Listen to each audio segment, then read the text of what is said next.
উদ্ধার করছিল।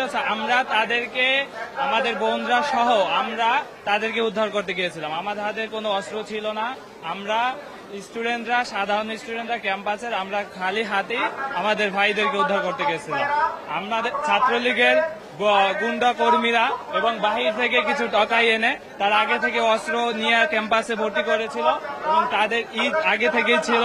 প্রথমেই তারা আমার বোনদেরকে আটক করে। আপনারা এখন যে দেখতে পারবেন অনেক বোন আহত হয়েছে, অনেকের মাথা ফাইটে গেছে, অনেকে হাত ভেঙে গেছে, অনেক বোনদেরকে গায়ে হাত দিছে।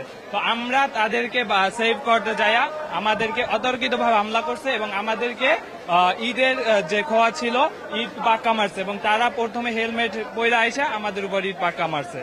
তো আমরা তীব্র নিন্দা জানাই এবং আমাদের ক্যাম্পাস একটি মুক্ত পরিবেশ। এখানে যে বাহির থেকে টকাইগুলো নিয়ে আসছে, আমরা ভিসি বা প্রক্টরকে অনুরোধ করতেছি যে এই